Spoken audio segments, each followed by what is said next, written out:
Okay guys, I'm here today with Giancarlo Bodoni, huge honor for me. Guys, the ADCC 2022 champion. And guys, today he's gonna show us here how to do the perfect neck pummeling to the rear neck choke. And this is the submission that he used in the finals of the ADCC against the monster Hook, Lucas Hook. And if you guys know Hook, he's one of the toughest guys in Jiu-Jitsu and probably like one of the hardest people to get a submission in the whole Jiu-Jitsu because he's very strong and very like hard to get good positions on it. And super excited to learn it, Bodoni. Yeah, so if in the match, okay, I had Hulk's back, and I went in and I started locking up a body triangle. Okay, so with a guy like him, and a lot of times with these stockier guys that have very thick necks, a lot of times it can be hard and take a lot of time to get underneath your opponent's jaw. Okay, when you use the traditional methods of, if you're just sitting up, of going in and starting to dig and get underneath your opponent's neck, it can be tough because one, they obviously have defensive hands, and two, they just have short, stocky necks. They shrug their shoulders, they have big traps, and it's really hard to get a clean strangle under the jaw. Okay, and even if you were able to get on top of the jaw with like a mandible, it's tough too with certain guys. Okay, they're just very hard to finish from the back. Okay. There's a couple ways you can go about dealing with this. Trapping an arm is a very good way to do it. In this match in particular, I was unable to trap his arm because he was generally keeping his arms and elbows pretty high. So he was keeping the elbows high, and then from here it was hard for me to get underneath the neck, and it was hard for me to get his hand low enough to be able to trap it. Okay, so what ended up happening here is I had started using what's known as neck pummeling, which is basically I start to threaten the neck one way, he tucks the chin, shrugs the shoulder, turns his head towards in the direction of the strangle, and then from here I go in and I start looking to lift the chin. So as I shoot it across, I pull and I lift. Okay, and then from here I shoot the other hand underneath. Okay, and so in this situation I was going back and forth with this neck pummeling. He was tucking the chin, he was pulling on my arms, I would pull the neck across, lift my elbow, and try to create space to get the hand underneath the jaw.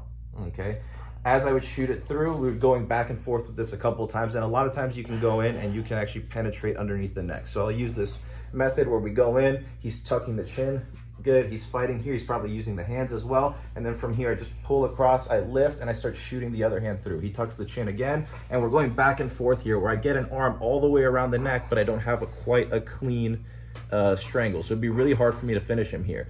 We pull it across, we lift, we start shooting the hand underneath, and a lot of times we can go in and we can get a hand underneath the neck, and then from there we can go in and finish.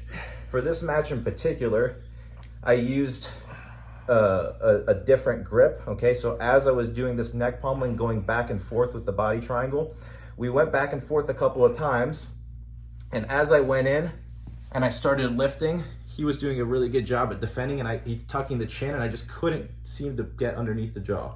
So as he started to pull this hand across, go ahead and tuck your chin, Bernardo. As he started to pull this hand across, I made a grip on my opponent's chin. So as he started to strip it, I gripped the chin. As I gripped the chin, I lifted it and I punched this hand through, and that's what allowed me to go in and penetrate.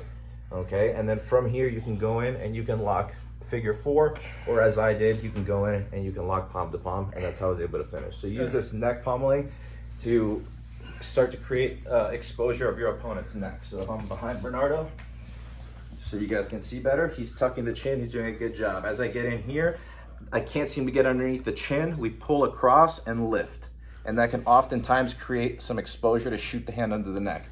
If I shoot the hand underneath and he does a good job at tucking the chin, we just repeat the process side to side. Oh, but I love it because, for example, I'm always putting my both hands in one arm, right? Yeah. So when you do that, you're almost like carrying that frame away. Yes, exactly. And then the next arm comes in very clean. And coming in, yes. I got it. And can you show over here as well, that I think people can see better, this detail that you did controlling the chin? Because that was incredible as well. Yeah. So he had the chin tucked. I will do it on the other side. So he had the chin tucked. From here, I was starting to try to lift the chin, but he was just doing such a good job at keeping it down that even if I would pull it across, I couldn't get the neck to come up high enough, okay? He just was very tight with his neck here. So as I started to pull the hand across, my arms are crossed here, this hand pulled across and I grabbed the chin. Yeah, that's incredible. Now, once I have this grip on the chin, I just curl my fingers in. Now, Bernardo goes to keep his chin tucked as tight as he can. We can lift and punch the hand through. And then from here, go in. You can either go palm to palm, or you can go figure four. That is amazing. That is incredible. Oh, that is incredible. And just the fact that both hands are, because I think the hardest thing is to fight against the hands, right? Yeah. And then both hands are busy here. Right. You move this away, and this one comes completely free. And yeah, and you can do this too with an arm trapped. I wasn't able to trap the arm because he was keeping his hands high, so it was hard for me to actually get the arm down. But this is a good way when guys are tucking their chin and keeping their shoulders very shrugged, especially certain guys that have very thick necks. I'm pretty sure Gordon also used this against Galvao, but he had the arm trapped. It's just a good way to create threats from both sides. Constantly attacking. So instead of holding the arm and just trying to attack from one side, you're switching sides until you get a breakthrough. Man, that's incredible. And the detail about the chin as well. Holy crap. Did you develop that detail, or? I've hit it before in training a bunch, but it was primarily the neck pommeling, and because I couldn't seem to get a good lift on his chin, as he was pulling my hand across, I just scooped the chin, lifted, and then punched the other hand through. Right, that's incredible. Oh, that's incredible. Yeah, and Giancarlo, this is part of which instructional? So I did 2 chest to back videos. This was the behind the elbows, where the whole emphasis was getting to the back and then finishing with rear nakeds. Yeah. Guys, we're gonna launch that instructional video very soon. So very soon it's gonna be at IBJJFanatics.com, and maybe by the time you're watching, it's already there. And so Giancarlo did 2 instructions about chest to back. One going in front of the elbows, and the other one going behind the elbows, which is more like back attacks and etc. right? Yeah. And guys, if you watch it ADCC, that's kind of like all he did. He was always like doing front headlocks and creating opportunities from there or going to the back. So Giancarlo is probably the best one at this at the moment. Like he just won the ADCC using this.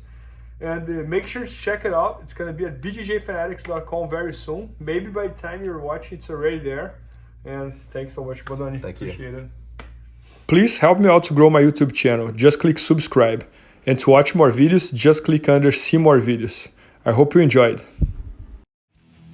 BJJFanatics.com. Use the promo code YouTubeFaria to get 10% off any instructional video. Improve your jiu-jitsu faster.